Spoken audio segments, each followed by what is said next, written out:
Hi, everyone. Thank you all for showing up here today.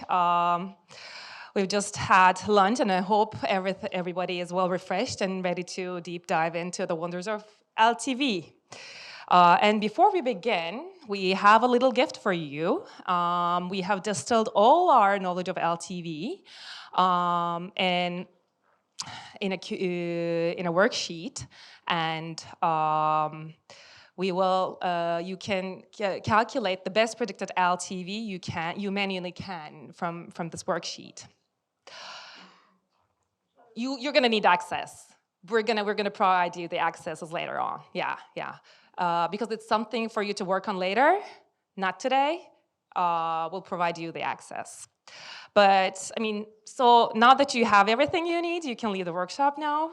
Just kidding, obviously, because what we're about to tell you, unfortunately, the worksheet will be useless. Yeah. So I'm Bahar, by the way, from madduck. I've been leading its publishing business for a while now, and I will be giving you some information about LTV. So, we all know what LTV is, right? We have a boring definition for that. It's the net revenue a company will generate from a customer throughout their entire relationship. But I mean, let's face it, we have a very, very basic definition. It's very simple. It's how much money you're going to generate from a single customer, right? But I mean, what complicates is that we have to answer very important questions before we go ahead and address what LTV is, how we should calculate it. So we have to answer the question of who our customer is, who is our target audience, and what we would like to do with the LTV that we calculate. What is our purpose to calculate this LTV for? For example, are we going to use it to evaluate an A/B test, or are we going to use it to predict our CAC level? Because the best practice methodology that you use will change depending on the answer to this question. You may prefer swiftness over accuracy if you're running an A/B test, because obviously you cannot wait forever, right? And finally, the revenue generation model you have is very important, because it basically changes how you calculate the LTV. However, the formula is very general. It's basically, as you are all aware, it's how many times you're going to earn from a customer times what is the total amount that you will earn from each transaction, minus refunds, minus the commission fees that you're supposed to pay to the service providers. But obviously, this can be applicable to in-app purchases, subscription-based models, or like ad models. However, since it is the shining star of mobile app business, and since it is where our expertise lies, we will be focusing solely on subscription model today. So why is LTV so important? So obviously LTV can be used in a number of areas, in an endless number of areas, but we highly recommend it to be used in customer acquisition, performance tracking, and A/B testing. So that you can optimize your funnel and your pricing, etc. So, customer acquisition. We're all in a spend money to make money business. It's in the nature of a B2C business. So it's knowing our LTV, customer lifetime value, will determine how much we should spend money on. If we predicted less, we will spend less money, which will affect how much we can scale, how much we can advertise. And if we predicted high, then we will overspend, and we will start losing money. The calculating optimum CAC based on LTV is therefore very, very critical. And also, we should keep an eye on our forecast horizon when we're calculating CAC, because if you are short of cash, if you don't have unlimited resources, you should have a shorter forecast horizon.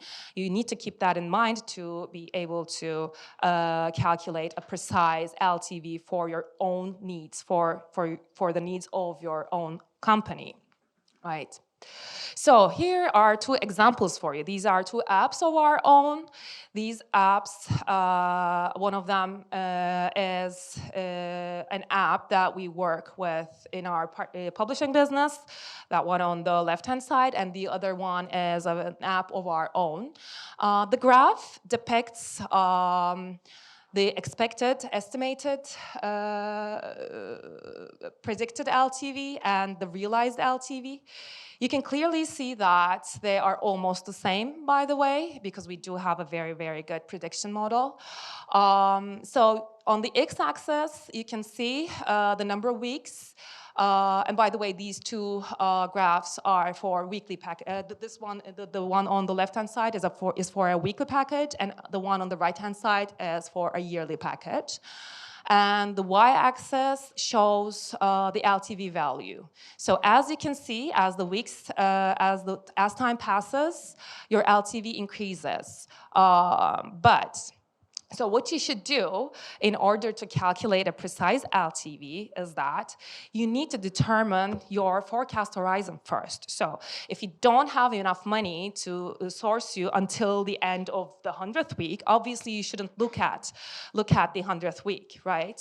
If you have money that can support you until the 25th week, your LTV should be, let's say, around 50. I'm looking at the one on the left-hand side.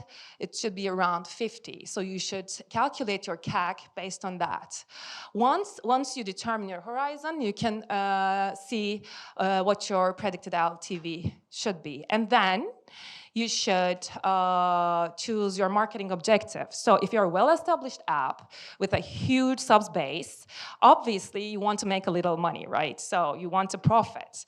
So the best practice is to keep CAC to a third of the LTV, as you can see on the slide. But if you are just starting, if you want to scale, obviously you want to spend money, because you want to scale, you want to be visible. So you're gonna keep your LTV to CAC ratio close to 1, or maybe a little lower than that. So it is very important for you to have your marketing objective in mind before you go ahead and calculate your CAC based on the LTV. But can you see how much your CAC calculation would deviate if you predicted the LTV wrong? I mean, if you had a false prediction, it would deviate a lot, and then it would also reflect on your CAC calculation. So you would either be overspending, or you would be spending less. That could also hurt the way that you scale. So it's very, very important that you have a correct prediction. So yeah, enough about CAC. LTV is also very, very important for performance tracking. So it's the most important metric to sustain a business. For every business, actually, not only for mobile business, but it certainly is the heart of the mobile business. We work with a lot of metrics, right? We are drowned in data, so many metrics. But we need something that we can distill all that information, and that's what LTV is. LTV is a combination of all the metrics that are important in our funnel. So it is something that helps us to keep our heads above water. In order to not to get drowned in all these data, our North Star should be LTV. So once you detect that there is a problem in LTV somewhere, you need to deep dive and detect where the problem is. Once you detect the problem, it's very easy to address it and solve the problem. So you have to keep an eye on your LTV. It's very, very important. And finally, A/B testing. As I mentioned, there are many, many metrics in this business, in your funnel, and there's a lot of data. But what you should be looking at as the outcome of your A/B test is that you should keep the LTV as your main KPI, because you need to, you are looking for the variance that's going to win over the other one, right? And LTV is obviously going to determine that one. And you don't even have to drill down to its components, because you have to work with the variant that's going to earn you more money, right? And LTV just shows that to you. What we have seen in the industry is that a lot of people use realized LTV versus predicted LTV. I hate to break it to you, but unfortunately, the ones who are using realized LTV are losing money at the end of the day, because it's false data. I mean, it's not showing, the market is changing all the time. The only thing that's constant, that's not changing, is the change itself, actually. So when you're looking at the past and using that data to rely your plans on, it's just not going to work, because it's going to show you something entirely different, right? Your product features are changing, there are updates, market dynamics, your competitors are doing something entirely different. Your target audience is changing, so you can't just go ahead and rely your realized LTV. You have to predict your LTV. And how you can predict is that you have to look at your most recent data to predict your LTV. And this is what we do, and this is what we do best. So you can see how it changes, the dynamics can affect your calculation of LTV. So here you see two retention tables for an app, for two different apps. And these are weekly packages again. And when you look at these two tables, you can see that the columns are pretty consistent until you reach October, right? Until October, all the data is correct. So it's similar, right? Here, October, here is October, here is October, and here is October. So these are the weeks, you see. So after 4 weeks, October comes, and the numbers have dropped again here. So this is affecting your new users and your existing users. And your realized retention rates have dropped in October. So if you were to use your realized LTV to plan for your future, you would be something entirely wrong. So something in the product or something in the competition have changed, and this is affecting your entire LTV calculation. You have to keep that in mind when you're doing your calculation. So you can't just rely on the realized LTV. Here's the same thing. It's a similar thing, but this time only the new users acquisition funnel has been affected. Your new users are not retained in the app as much as it used to be, but the existing users have not been affected, right? So you can use the past data for your existing users, but not for your new users. Yeah. So now that you have everything you need to know for the business side, I'll hand it over to Batu for some technical parts of calculating the LTV. Thanks for bearing with me. Hey guys, I will take it from here. We're gonna, and I have to quit the slideshow mode because we have an exercise on the Google Sheets, which you have the last page of it, you know. I'm gonna firstly going through the 5 different benchmarks, you know, and then we're gonna have an exercise using those benchmarks as a steps, 5 different steps. Firstly, we need to have a deepest clustering while calculating LTVs, because the question, like, even though the question is what is the predicted LTV of a customer acquired recently, in the data analysis and forecasting thing, as you know, it's all about the population and samples, you know. So we have to estimate an LTV of a group of people based on the past behaviors in the historical data. So that's why first thing to do is to find the right cluster, you know, clustering the customers and group the customers, group the most similar customers in a group. So in order to do it, we need to have a segmented data. And on the right corner, we have an Apple segmentation in reporting. In the Apple's universe, the deepest segmentation means app, country, and the subscription products components, such as the subscriptions duration, subscriptions price, introductory offers type, introductory offers duration, and introductory offers price. If you would like to add some more segmentation into your calculations, you can get the versions, custom attributes, and the in-app events or attribution segments as well. The second best practice is using the latest cohorts. In line with the Bahar's explanation about the change, to keep up the change, we need to use the latest cohorts as to rule out differentiation as much as possible. Because the thing is, we cannot even know which dynamics has recently changed in the market. The competition, the products of the competitors' products, the target audience, marketing mix, etc. changes occurring every day. That's why we need to focus on the latest cohorts of our product.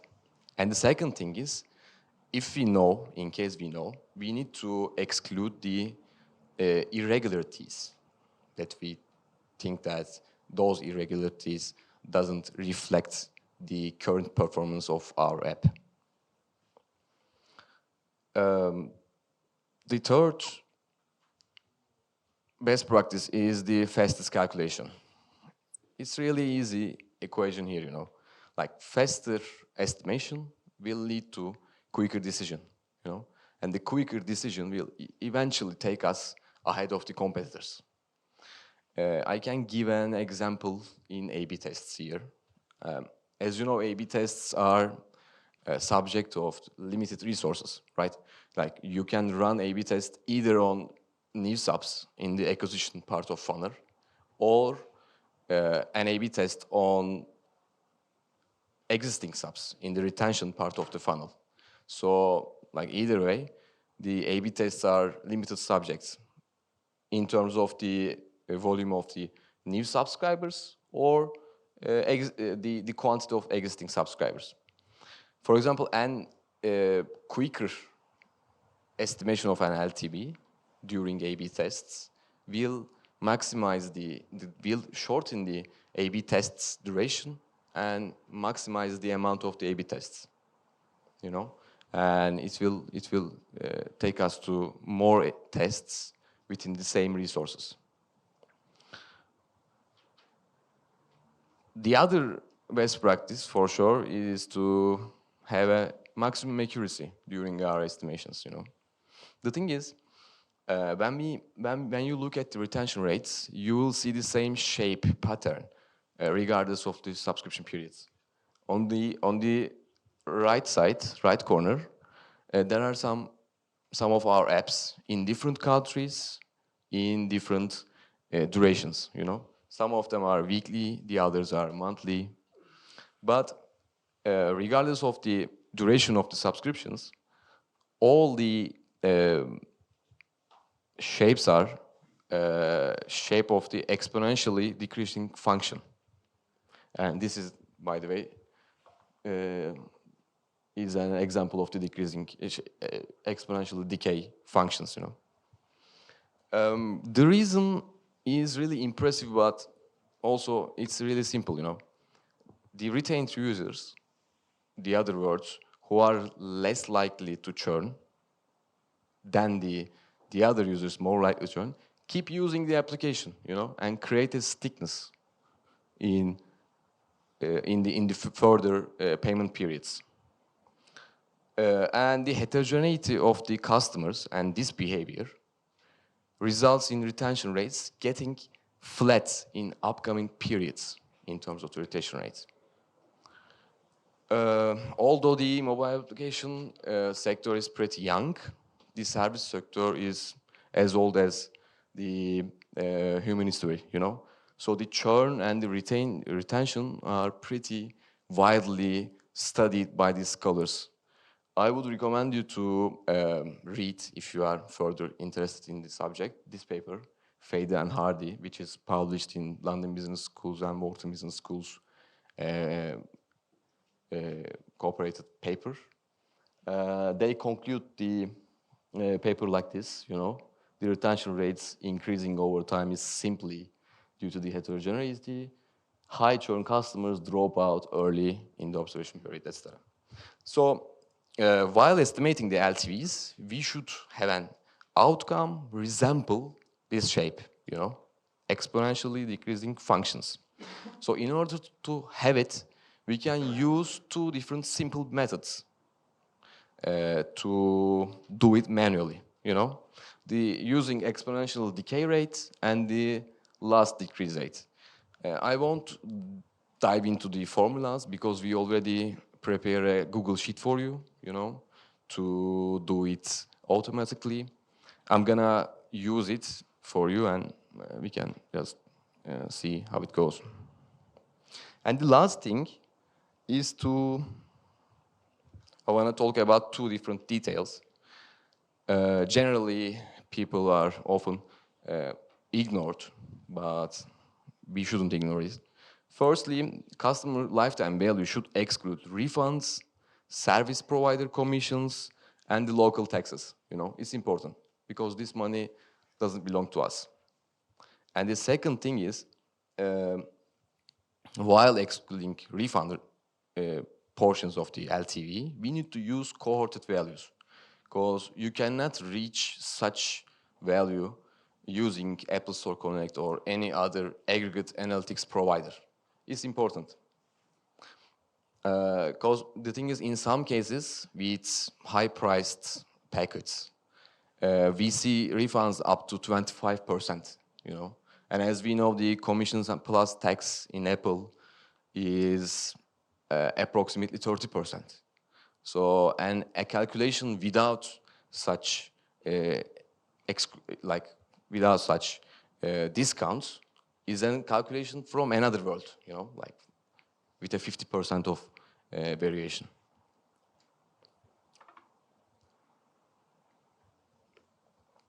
Let's go. Now we are going to have an exercise, you know, calculate, estimate an LTV.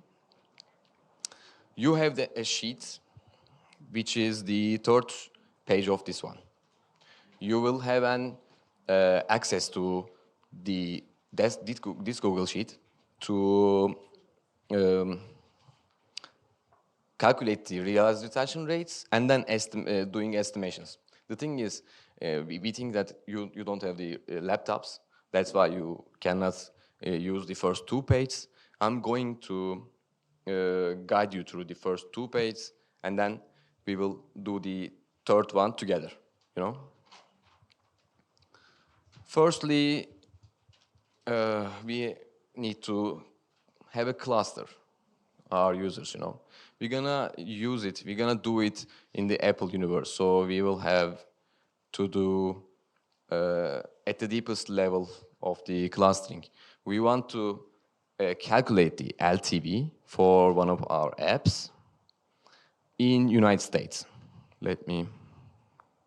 And in United States, for this app, we are currently offering two different packets. Which here? First one is the weekly package, and the other one is the third month's package. A subscription for 3 months, you know.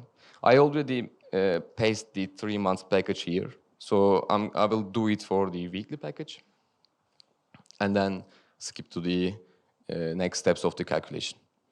So for the clustering, at the deepest level, as I already told, we need to go app, country, and the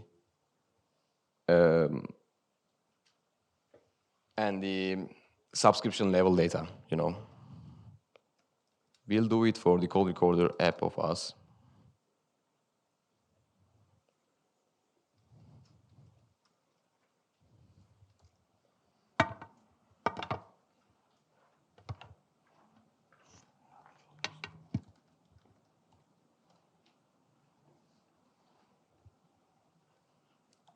in United States,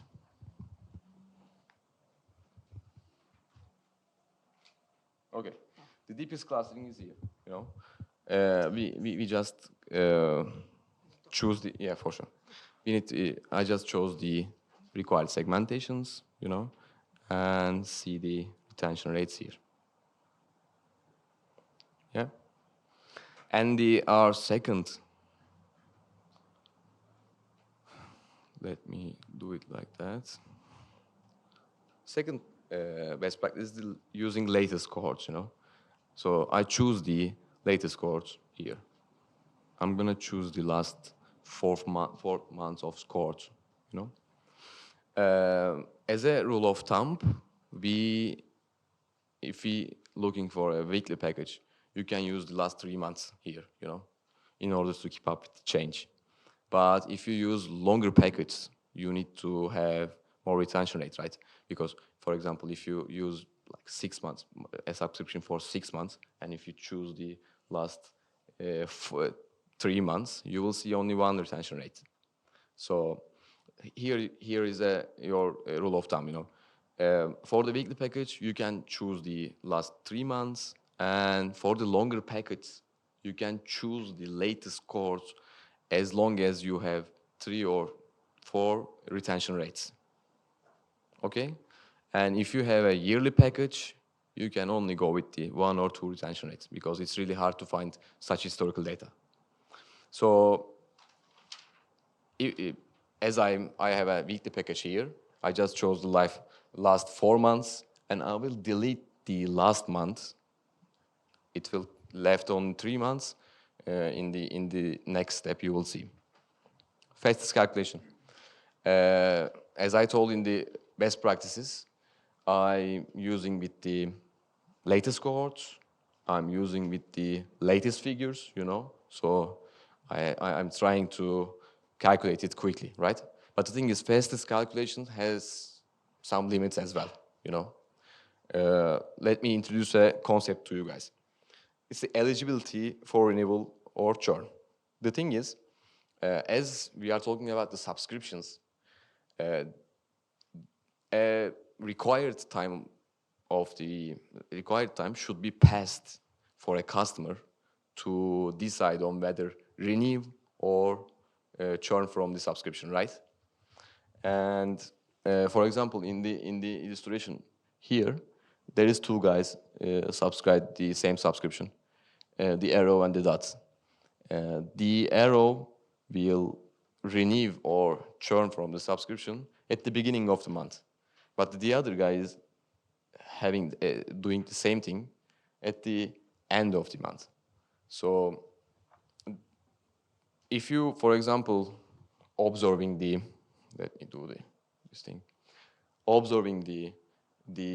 situation from here, for the observer, the part of the subscribers here are not eligible for renewal or churn here, you know. So it's really important limit for the calculate the realized retention rates, because realized retention rates are the base for the whole estimation thing. We need to especially pay attention to calculate realized retention rates truly. This is the Apple's retention rate formula here. So the quantity of survival in the respective payment period divided by the quantity of subscribers of the cohort, the whole cohort. So if you're looking at the retention rates on Apple Store Connect here, you know, and the cohort having 1,000 subscribers. Until this day, 300 and let's say we have 300 survivors and 450 churns. Apple will calculate 30% of the retention rate, you know, here. But if you go and see the same retention rates on the App Store Connect after 1 week, in the beginning of March, you will see 100 survivors and 150 churns will added onto, and you will see the 40% of retention rates. Let us see a real-time example together. These retention rates are the same one with the screenshot here. You can see the last periods. How different is it? Can you see it? No. 41%.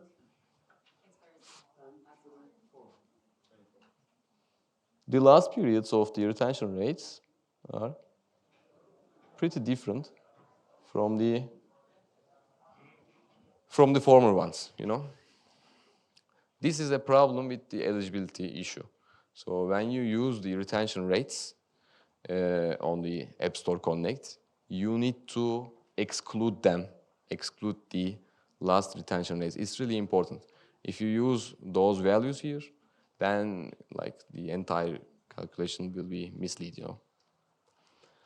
So after getting the last 4 months retention rates, I need to erase those eligibility problems from the Store Connect data.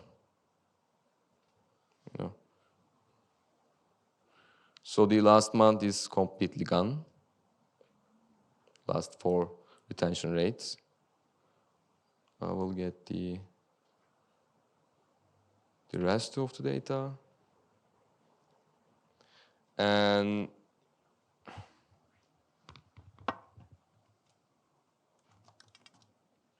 paste it here. I'll just drop the mic, you know. I'm gonna keep it like that. No, it's okay. I will just, as I told shortly before, we need to erase the last 4 months of the retention rates from the each thing, and here are retention rates for the weekly package, okay? And I already pasted it in the 3 months column before the presentation. So this part of the Google Sheet will get the weighted average of the retention rates and create a single retention array. And we will forecast on it in the second sheet. So we can pass to the second sheet. We have a calculator here for you, you know, doing an estimation on the retention array with 2 different methods that I'm talking about in the slides. And it also illustrates the retention rates here.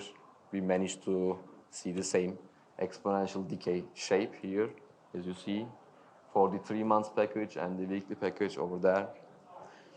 And now we are on the page that you have already on the hard copy paper.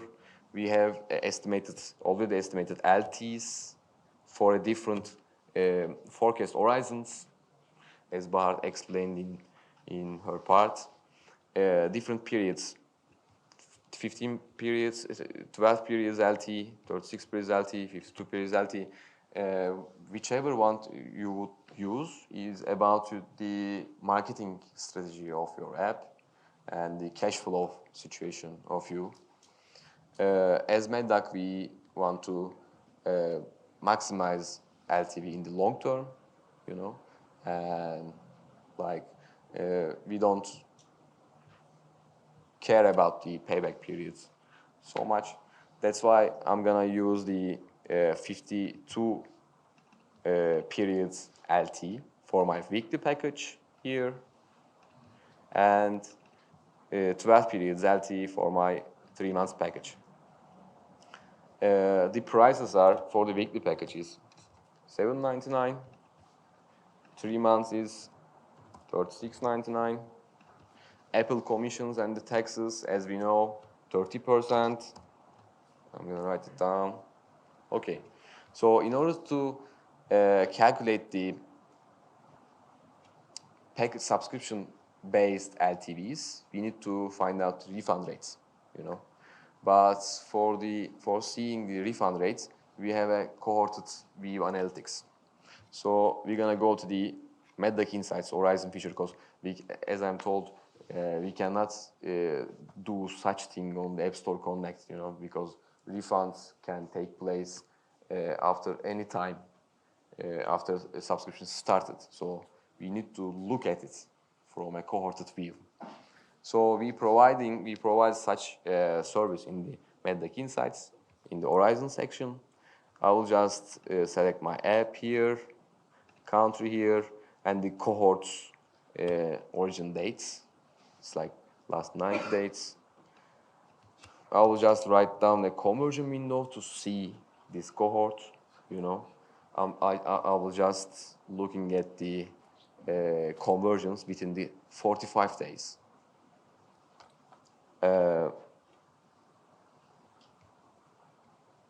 Let's get the numbers.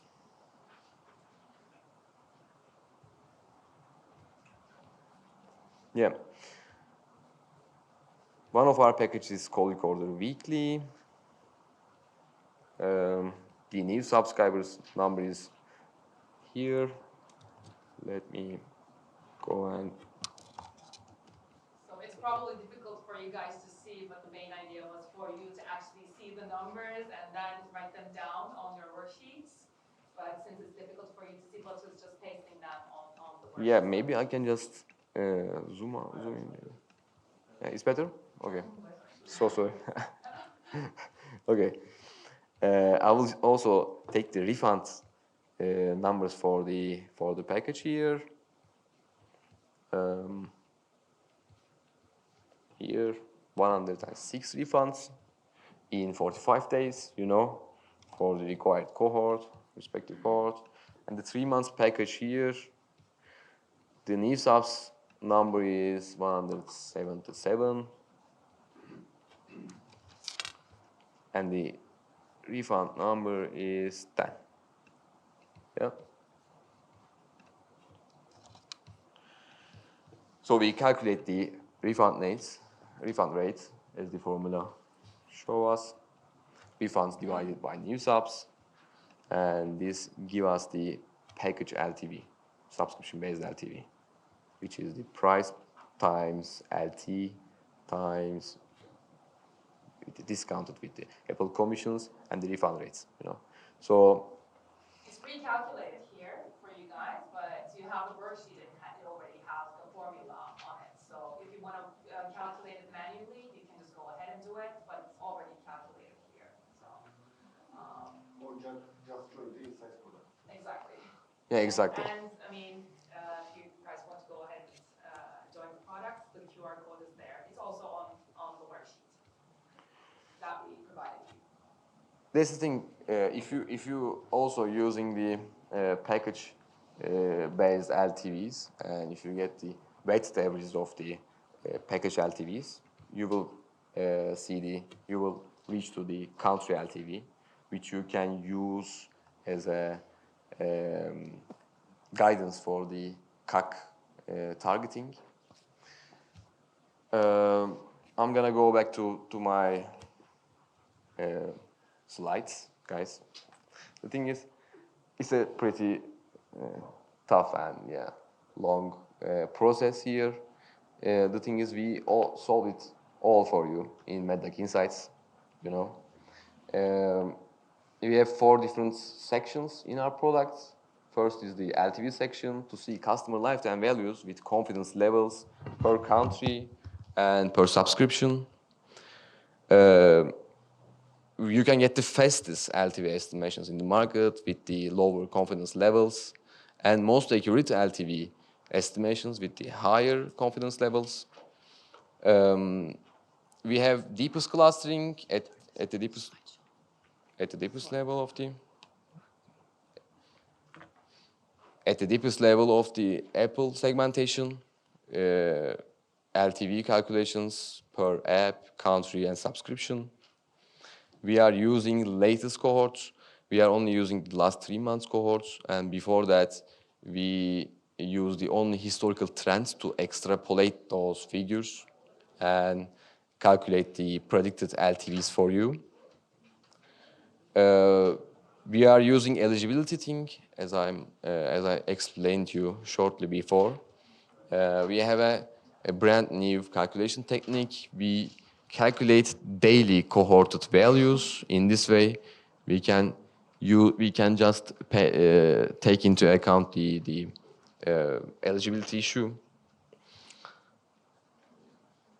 As I told you before, we provide LTVs and confidence levels in the same time. In this way, you can choose sweetness and accuracy, between sweetness and accuracy, and use the LTVs in case by case. For example, if you're doing an A/B test, you can choose an LTV with lower confidence level. But if you going for a customer acquisition thing, you can choose the higher confidence level LTV with a higher accuracy.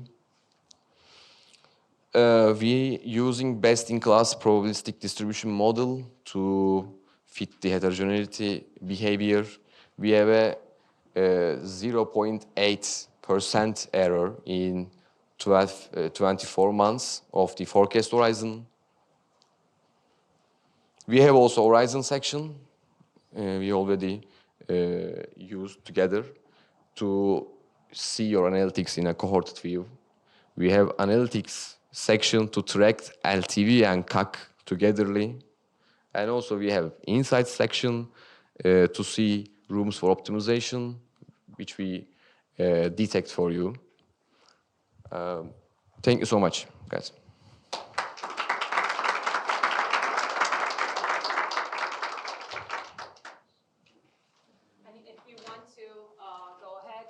Download the presentation. You can just scan the QR code.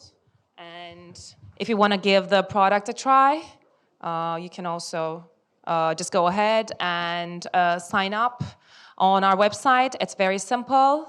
Just go ahead and sign up. You choose the demo. You go around with it. You play with the demo. And then once you decide to to analyze your own data, you just go ahead and copy paste your own App Store token to our sign up sheet. And that's it. You get your own insights and you can calculate your own LTV. So thank you for bearing with us. You have it on the worksheets. You can go ahead and you can just scan the QR code and go ahead and onboard. This one also shows you